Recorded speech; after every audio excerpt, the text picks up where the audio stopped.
If you come away from the 2 days feeling like you got nothing out of it and you knew everything, then congratulations. There's a lot of operators that would love to hire you for your knowledge.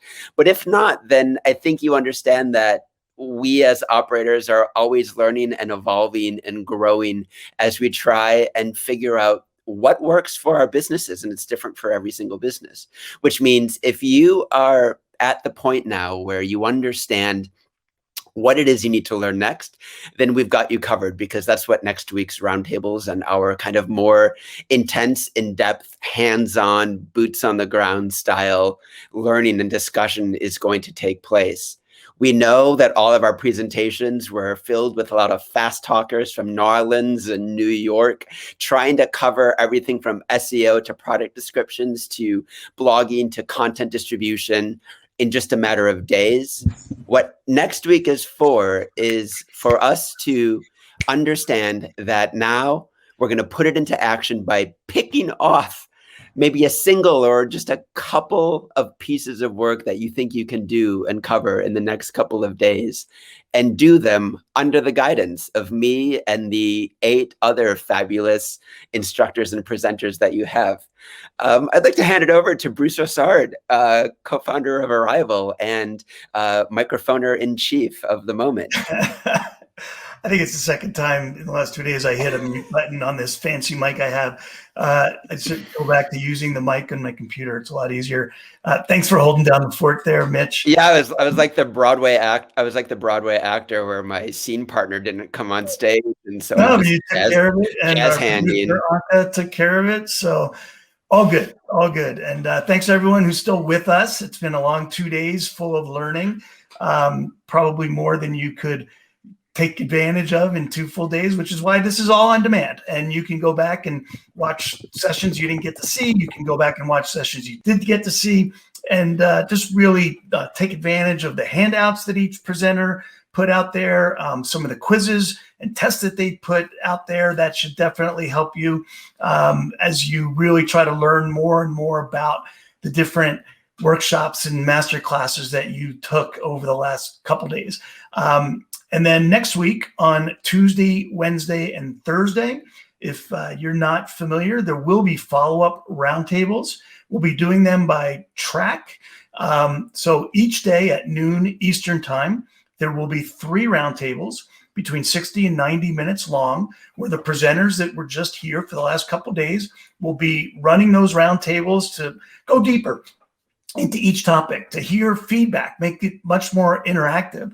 I mean, the chat rooms were great. They were super interactive, but a roundtable, which is in a Zoom room, so everyone can be together on screen, et cetera, will be a lot more interactive. And that's where your learning will go deeper. And there's another way that we've established to go even deeper. And I'm here to announce for the first time that Arrival is partnering with Trip School in a collaboration for learning and community, and you'll be entered into that community sometime next week. You'll be getting an email from us, and there's a lot in there for you to take advantage of. But first and foremost, as a participant of this masterclass, that's where the follow-up will be. You can continue to ask questions. Those questions will get answered by the presenters or by other participants. It's going to be a great peer-to-peer learning environment, and it's a place that Arrival and Trip School will be able to add, the best of what we both offer, and we're really super looking forward to that. Mitch, since Campfire, which is the name of the platform, is your brainchild, do you want to talk about it for a minute? Yeah, we picked the name Campfire because it feels warm, it feels cozy and inviting and personal. But the goal of it is to sort of marry what Arrival does so well, which is get you overwhelmed and inspired and connected in sort of this kind of big environment of a lot of people coming together with a lot of learning, and then connecting it with all of the follow through that you really need and really practical, actionable ways that marry what we do, which is e-learning in this sort of tours and attraction space, with community building. Because as you learn together, I don't know if you still talk to your old university mates, but we all remember them because we grew together and we learned together. And that's what we're hoping to bring together with Campfire, a place where we can learn, we can follow up with courses. We can follow up in groups that are both about learning or just about growing our businesses and connecting together. And we're really excited on the Trip School side for this relationship to evolve and to benefit tour operators and everyone around the world with what we try to offer and inspire you all. So lots more coming about that. So stay tuned and watch your email for invites into Campfire, and we will take it from there. So for now, we have a bunch of our speakers in the green room waiting to come on out and chat for a couple minutes. So let's bring out Leslie and Daniel from Sunstone Marketing. First, they focused on email marketing, and we'd love to hear from you guys. First of all, tell us where you are. We're in Colorado right now. We left Atlanta on Friday and we're headed towards Denver in our RV. So that's what you're seeing behind us. And we are looking forward to visiting with a few of our customers, tour operators across the West in the next 2 or 3 months and beyond. Great. Well, I heard that your session was awesome. I unfortunately have not seen it yet, but I'll watch it on demand. What were some of the highlights? What you guys saw in terms of the engagement? So when you put something out there about email marketing, the comments that you saw that felt like you were really getting through and people were really engaged with what you were talking about. We generally talk about going beyond the newsletter. So sending a broadcast email is fine. People get a bit overwhelmed with that and it takes a lot of time. So the great comments we see coming back are about how people can engage with their audience directly and in an automated way. So putting up a pop-up with a lead magnet to collect leads and prospects is great. And we had somebody from Egypt, actually, we were chatting online about what some great lead magnets would be for her literary tour in Egypt. So to see sort of people realize that, hey, I don't have to put a lot of manual effort into this. I can put some effort up front and then automate it from there on and collect leads and prospects with great information like lead magnets, and not just I'll give you a coupon code or sign up for my newsletter. We saw a lot of comments around that and it was great. A lot of people think that when they think about email marketing, they just think about newsletters, but I think the highest conversion rates are going to come from the email automation that you do before someone even gets to your destination. The lead magnets, the browse abandonment, the upsell and cross-sale opportunities. And what we saw in the comments really reflects what we see with our customers in that moment before they come customers, when their light bulb, their eyes shine and a light bulb goes off and they go, oh, there really is more to email marketing than just sending a newsletter, because newsletters don't really work most of the time. So we just saw that reflected in the comments too. And it's really refreshing. It's exciting to see people start getting excited about a new perspective on something. Right. Well, great. Well, awesome to have you guys as presenters, and we'll look forward to your roundtables next week when you can go drill deeper into email marketing, and who knows where you'll be in Colorado by then. Exactly. You'll be speaking from your RV somewhere in our beautiful state. So thanks, guys. Thank you for having us. Bye, guys. Yeah, absolutely. Let's bring in Kate from Tourism Solved. Hi, Kate. Hi, guys. How you doing? We're good. We're good. How was the day for you today? It was so much fun. I mean, I had some tech issues in mind, but I think it all worked out. And it was a fun discussion with Douglas at the end because we had a little extra time to spare and just to kind of follow up on some of the things we were talking about. Mitch, did you have a chance to see anything that Kate presented, or were you at the same time as her sessions? I don't remember. Yes, but through the magic of SwapCard, I watched it all and I thought it was great. I think the power of, what Kate does and what I did in blogging, what they did in email marketing is presenting the way in which these individual things that you obsess with actually fit into a larger picture. And I think for me, the biggest thing, and this connects with what Christian did with, connectivity, is you look at the way there's different goals and different wording and everything else for what you're doing on your website than what you're doing in your listings on something like Viator. And they're off. So I thought that was incredibly practical and incredibly important advice to separate them and think about them differently, but then share the story. I loved the way in the body of your product listing, you talk about it in storytelling terms and not just spitting out more and more information, because it's still a place to inspire people and stand out in such a crowded space. So it was great.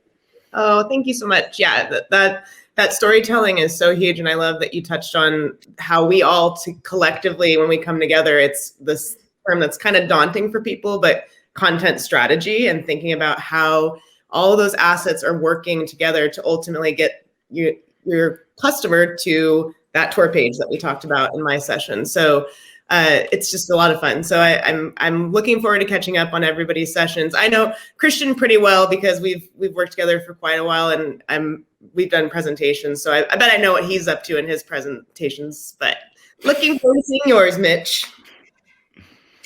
Yeah, Christian had a couple great little diagrams at the end of his. We'll talk about that when we get him on here. I have one last question for you, Kate. When I heard about Tourism Solved from Robin, one of your co-founders who I've known for a long, long time, and she started recruiting all over the map from Viator. And it's just so interesting to me that all of these ex-Viator folks are promoting direct marketing. It's like the exact opposite world of where you were. And we have a lot of operators who really want to focus a lot more on direct marketing and not work with OTAs. How did that flip for all of you guys? I'd love to hear an opinion about how you went from all about OTA to all about direct.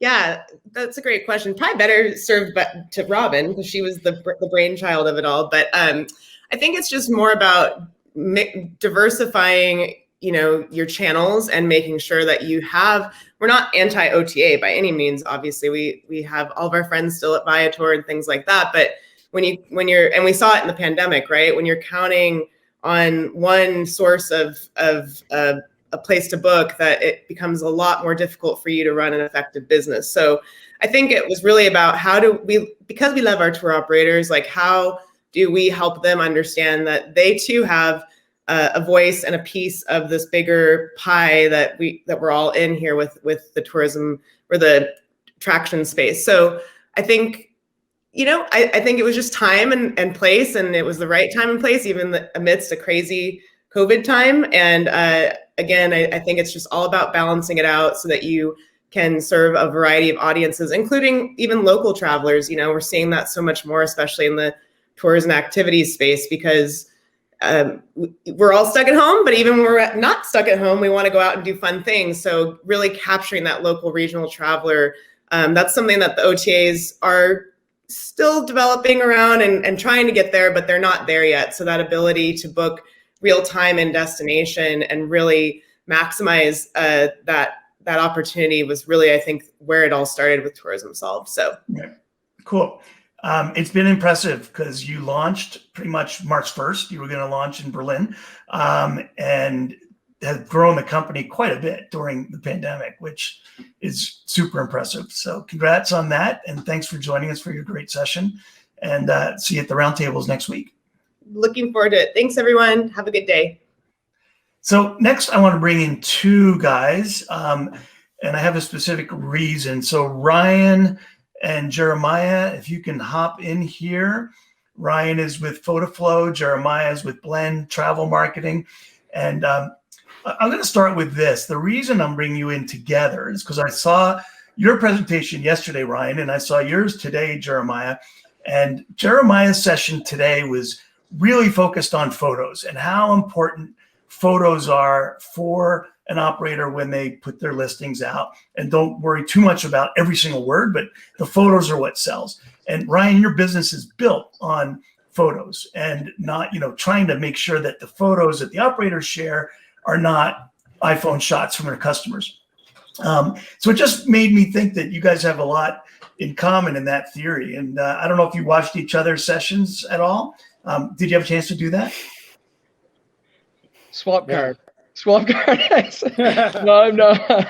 No, I didn't have a chance. I think I watched a bit of Jeremiah's, and my team actually was messaging me and saying like, hey, you need to check this out. And people are commenting because there's a good relationship here. So I didn't know you're going to bring both of us in, but that's cool. The one thing I wanted to say, which came out of my presentation, was that Like, I think that like a lot of people kind of mix up the two purposes of photo gathering, right? And why we take photos. Like day in and day out, we're capturing photos of the guests and for the guests so that they can consume and share that.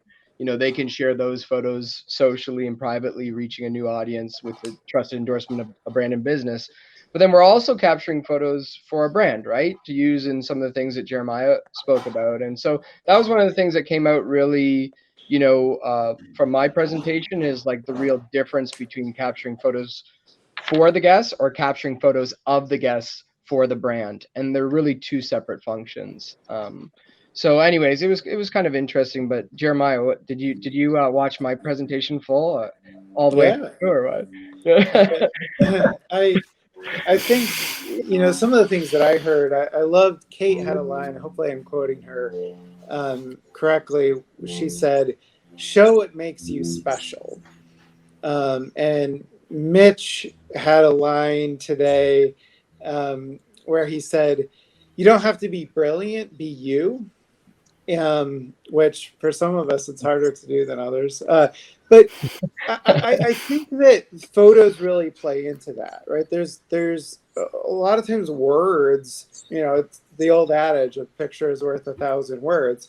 When somebody can simply see the activity and see what it's like to be, I've never been on a pizza tour, or I've never gone rafting with a little kid, or I've never, and so having the recent photos, and I talked some about seasonality, right? It's like if you're looking at doing an activity in the winter, but you're looking at a tour operator that has photos from the summer, it's like, well, it's a really different experience. What does that look like? What does that feel like right now? So there's a lot of opportunities to use, whether it's, sort of non-professional photos, like Ryan talks about a lot, work when they're relevant and they're show expression and show people on tour having fun, and they're recent. Yeah. Mitch, you have a strong opinion about almost everything related to this sector. And I'm sure photos is one of those things. So I don't know if you've had a chance to watch Ryan and Jeremiah's sessions yet, but you work with so many different tour operators and tour guides. What's your take on photos? And if you have watched them, or, where are they nailing it? Yeah, I think actually I used a metaphor in my talk about dating and blogging. So, blogging is making sure you know your customer and you present yourself correctly. Like dating the right person means you need to know yourself. Well, photography figures into that. Think if you go, I'm married, I haven't gone into online dating in a long time, but you're looking at photos and you're looking to see if that photo is seasonal. Is it June and that person is dressed in a snowsuit in the middle of Wisconsin, or like a lumberjack, like Jeremiah? And then second of all, professional is no longer perfect and polished and stock photography. I see a lot of stock photography, especially in product listings and other places. And that was appealing 15 years ago. And then Unsplash and Pexels and all of these places came along. And frankly, it's turned us against that. And so we want real, but not so real it looks like your elderly aunt took the photo. And I see a lot of those photos on listings and websites as well. I will say my number one tip is to just download Snapseed, which is totally free, and run your photos through their HDRscape filter. It's just like zing. It's like reality, but a little better than reality, which is what you want out of your business. You want it to be real, but maybe the best real you can. And so I thought both of you kind of captured that side of authenticity and seasonality and everything in between really great. And intent, right? And I think that was one of the things that I really try to focus on is every photo that we take is intentional, but whether it's for providing on behalf of the guests, in which that we hope and expect that the guests will consume and share through their private channels, or whether that's intent around the content we want to use for our website, like Jeremiah and Mitch are alluding to. But it really serves the same purpose around just when we have intent and we have a plan and we're operational and consistent, we're going to get better outcomes, right? So in both like I said, channels in which our consumers share their media or in the channels in which we control if we're using that content. So yeah, so anyways, yeah, it was I gained that. I actually complimented you yesterday, Jeremiah. You weren't here yesterday, but I mentioned your seasonal photos and that was something I picked up. So yeah, I watched part of your presentation. So well, it's there. It's for you to go back to. I love that intent part, Ryan, and I bet a lot of operators really don't think of photos from both aspects. Do this for your attendees, for your clients. Do this for your promotions, and I think that's really brilliant. yeah. Jeremiah, what are you going to really dig into further at your roundtable? Yeah, well, I think the synthesis of all the different sessions is really important. I covered a lot of ground, and so I'm really looking forward to going in deeper with people on specific aspects, because implementation, the devil is in the details. A lot of these things are hard to do, actually, whether it's technical challenges with content management systems or actually digging into the tools like Moz and doing that keyword research. So I'm looking forward to getting interactive with folks and seeing how we can kind of take that concept and then how do we bring that to real life. I know a lot of people are asking questions about, like, how do I get reviews on my site? And that's a complicated thing. Like, there's some easy ways to do it, but depending upon whether you want to be eligible for schema results or not, or do you want it to have real time and use plugins, and, so we can go. I'm looking forward to going deeper into some of those topics. Jeremiah, 17 people just unenrolled in your roundtable. Well, it's related to like something that Douglas mentioned yesterday. Is at our live events, we've always had this challenge of 101 or 201, like the graduate level workshop or the beginner level. And it's hard to please everybody in one workshop. So we tried to make it clear. And, watching what you've been presenting, Jeremiah, and knowing you as well as I do, I think it's more of a graduate level that the roundtable can really get into that. That's where, I don't think you're looking to give people like, here's how you, do something really basic. I think you want to show them some of the advanced tools that can take them to a different level. So that's super cool. I was going to say, sometimes you come to these things that can be overwhelming.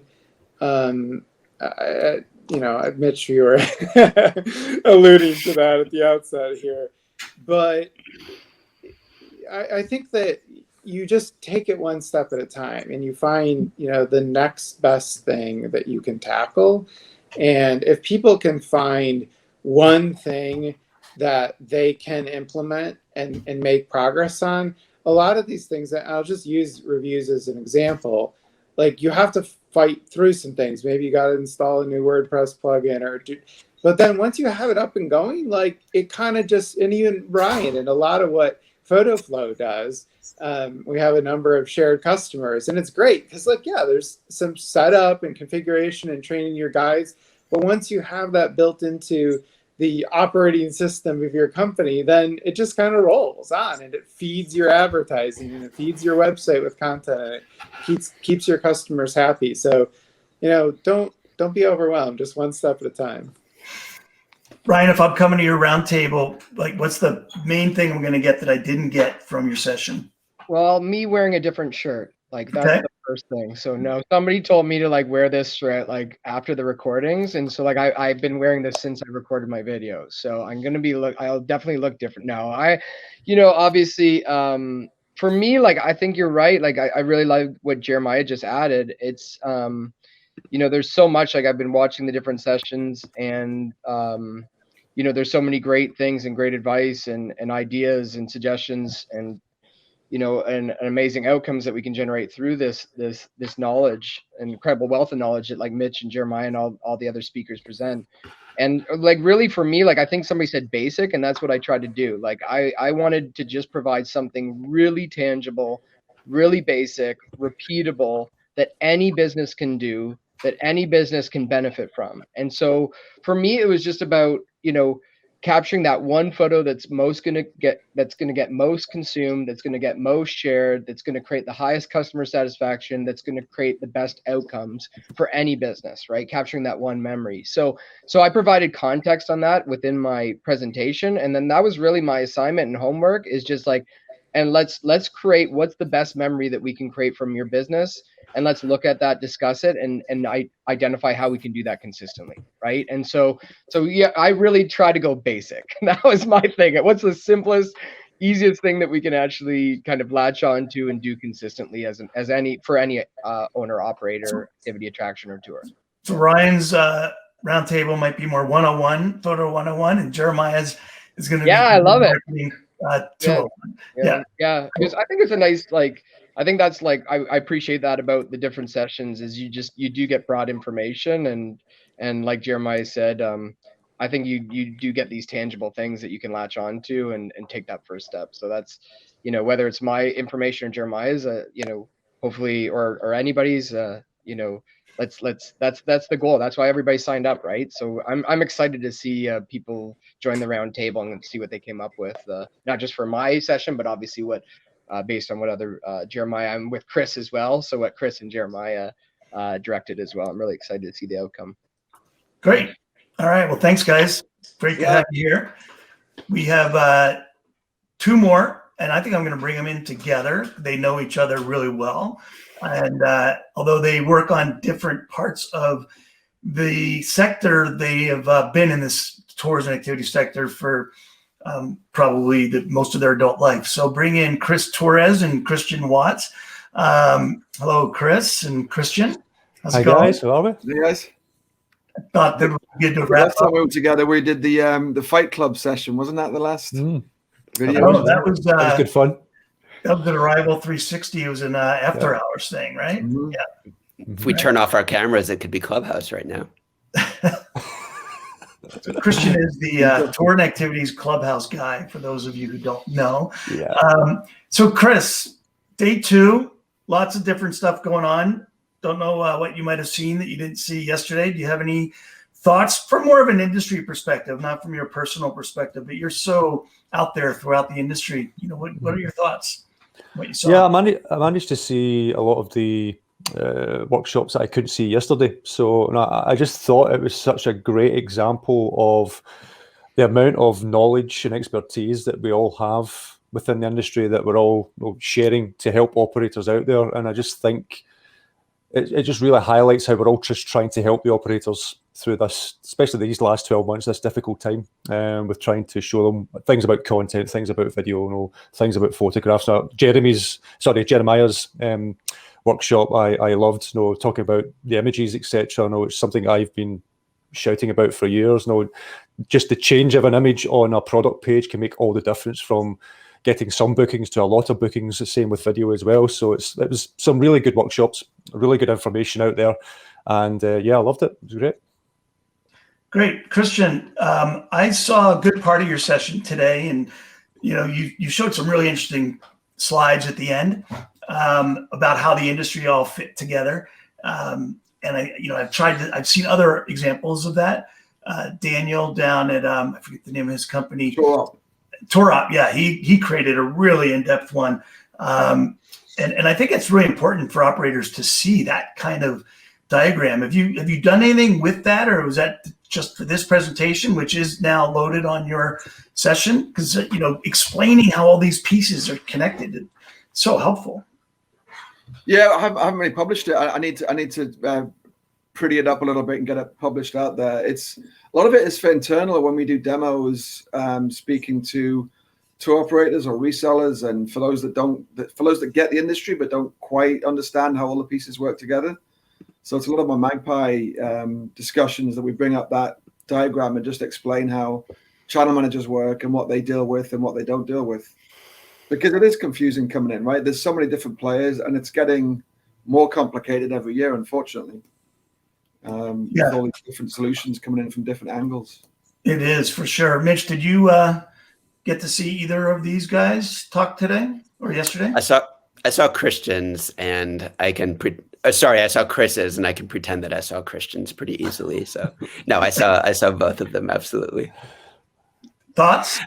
Yeah, I think really my thought is that in a certain sense, this content masterclass was kind of the magpie of running a tour business, because you sort of stuck us all into a day together or a couple of days together, and we start to all understand how it all fits together. Photography is as important to blogging as it is to your product listing, as it is to repurposing it across all of the different social media channels, and then making sure that you have a coherent way of understanding the entirety of your business and the way that it's presented, both on kind of a content management side, and that speaks to both what Christian does and then also what we all need to do just to organize our lives on the back end. The more all of you out there in Arrival Land can get yourselves organized right now to have those systems in place, the better prepared you're going to feel to tackle and bite off the, next task, whether it's starting a blog or starting to do photography or video. This was a great chance to see how it all fits together, and it really does. It's all interconnected. Yeah, no, that's really super true. Chris, I mean, you already do it. I mean, you wrote the book, right? And I think you have a second edition that is out now. And you didn't just focus on video like you did today. So what's your, what are you going to focus on for your roundtable? What's your perspective on what Mitch just said? So I'm really throwing two questions at you here. Yeah, I completely agree with what Mitch just said. And no, it was actually something that Christian said in his workshop as well. It's all about credibility. Everything that we're trying to teach the operators, writing the content, getting their brand right, they're getting their images right, getting their videos right, it all helps raise the credibility of them, their business, and that will in turn bring them in traffic and leads and bookings and inquiries, whatever it is they're focusing on. So credibility is really the key takeaway for me from this whole thing, from all the different aspects from it. But in terms of the roundtable, I'm hoping that some of the operators will start creating some 60-second videos, and we could talk through some of them, or if they are struggling, sort of advise them further within the workshops in terms of how they can create video, using the tools and which tools to use to edit, the equipment that they can use, etc. So I'm hoping it's going to be quite interactive and a little bit fun to see what they have created as well. So, Richard, you have a more complex conversation with what you talk about, related to channel distribution and creating content and then being able to push that content out through all the channels.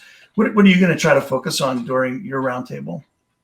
Yeah, I mean, I struggle a bit with mine because it's what I do, right? My presentation was Magpie. That's why I created Magpie, was for that problem. So I struggled to do it without mentioning Magpie for the whole session. But I think I want to focus on channels, the channels that people have today, and what they need to adapt for this year, because I'm not sure everybody's quite prepared for what's going to come of this year. We all talk about local, and that's right, and we talk about domestic, and that's right, but I'm not sure everyone's actually prepared for that. I think they're all going to start up again as they were a year ago and then see what happens. And I think people need to be better prepared to find those new channels, the local ones that people haven't traditionally been very good at. And someone's going to be here soon. So, everyone talks OTA, but there's so much that goes on in destination that people don't even know about. I know Lauren Herpick, who has Local Food Adventures in Oakland. She was working off of Eventbrite and doing great with Eventbrite. How many operators use Eventbrite to announce their tours? And by the way, they don't take a commission. So there's so many different ways to do local.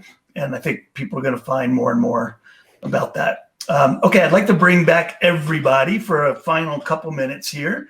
So if we can have everyone that's with us still join the room. We've got a few minutes left.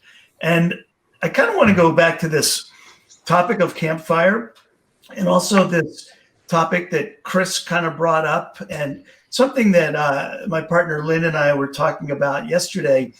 When we started Arrival in 2017, there was no industry called tours and activities and attractions. I mean, there was, but it wasn't together. It wasn't a community. There weren't events. So we created that first event, and there was someone from RESD, Kevin from RESD, called it the Woodstock moment for the industry. And I love that. I'll always keep repeating that one. I didn't make it up, but I like to repeat it. Did you have hair when you started Arrival? No, that was when I had my ski business. I did, but we very quickly, our events became the kind of center of the industry. I don't know how many of you all knew each other before then, and now this community has really come together, and that's what Campfire is meant to do, is to keep the community together. Our research showed that in 2019, there's over 1 million operators in the world, and we took advantage, quote unquote. We turned our lemons into lemonade during the pandemic to go digital, which is what our virtual events are about, and what working with Mitch and Trip School is about, to create a digital community for these 1 million operators. One thing that we know that we need to be is the hub of the industry by bringing in experts like you guys. I mean, I kind of consider you all rock stars of this industry, and I think a lot of the operators do as well. And I know you're probably more humble and don't want to admit it, but it's true. And I think you all do a great job of marketing yourselves and your companies so that your positioning, whether it's your personally or your company, are the well-known, kind of rock stars of this industry. And there's others, of course. So that's part of our goal at Arrival, is to have this hub that brings together all the operators, but also with all of the thought leaders that can continue to teach, like we saw over the last couple of days. So I'm just going to throw it out to each of you. I'll start with you, Jeremiah, for a minute or two comment on that. Yeah. Well, it was funny in the chat. Ryan and I were chatting about breakfast at Arrival Orlando, and I still owe him. But I've made a lot of great friends and business connections, and even mentors through Arrival, through the community here. One of the things, actually did know Ryan before. I met him at like a zipline conference. One of the things that I love about Arrival, though, is the diversity of both internationally as well as across all of these different niches, outdoor adventure and walking tours. And I was reading through the list of attendees, and even people I connected with today. And it's just so cool to go from a museum tour, talking to somebody, to the next minute a mango plantation, to the next minute a boat tour, and the cross-pollination of ideas across this space. We have so much that we can learn from each other, and I think that how Arrival has brought together that cross-section, museums and amusement parks and all the individual players have their own conferences and things like that, but just the connection and the sharing of ideas, and so much of what was talked about today, whether it's distribution, or I loved I'll call it out again, what Kate said today about branding and positioning and how to talk about what makes you special. That applies to all of us. And there's so many insights that we can glean from the experts and just talking with other operators. So really excited to see the continued evolution of Arrival. Great. So 2 things. One is we're going to run out of time. We're going to get cut off. So we got to keep it short. 2, I did not expect this to be I don't want an Arrival commercial. So thank you, Jeremiah, but that's not the point. The point is, and I'll just go back to Chris, because you might not get a chance to say it, more about bringing the community together, bringing the thought leaders together to help the tour operators. So Ryan, do you have a thought about that? Well, I was going to have an ad for Arrival, because I was ever since I went to Orlando last year, I was hooked, drinking beer and just having a great time with everyone. And we had a riot. So we almost still went to Berlin, even though we found out minutes before our plane was taking off that it was canceled. And we're like, should we just go? We're just going to have a good time. And we're like, it's probably not the right idea. So, but, I don't know. I feel like where I come in is I appreciate being part of this group, because really for me, the marketing media in which I have expertise in, that being what you earn from your consumers, is I think really complementary to a lot of the messages in which the rest of these incredible experts are talking about, whether it's owned media and the things in which that you're generating through your channels or paid media. So, I think it's a credit to Arrival to consider a breadth of information, and including different tracks that actually are quite supportive for operators. And I will say, though, anybody that's just joined virtually, I hope I will be at the next in-person event. I hope all of you are. Like it was like the best in-person conference, experience. It was just, I was hooked, and I want to be a part of it. And Christian ran a nice unarrival in Berlin, so you should get on that plane. Yeah, I know. Yeah. Kate, you got something?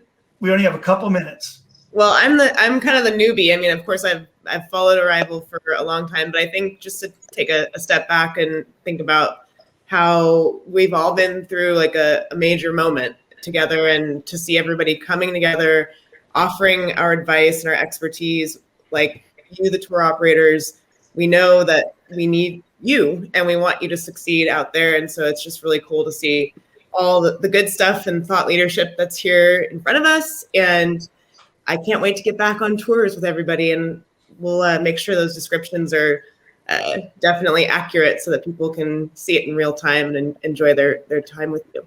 Yeah, definitely have to do some follow-ups from the masterclass in Orlando. Christian, you got a thought? Yeah, everything everyone said. It was the first community. There were other mini communities within cities, and for example, I did city sightseeing conferences, but this is the first time we're all been together. And as Jeremiah said, it's been great cross-pollination. You can meet now the bike guy from the other city and the walking tour person from Rome, and swap ideas and learn.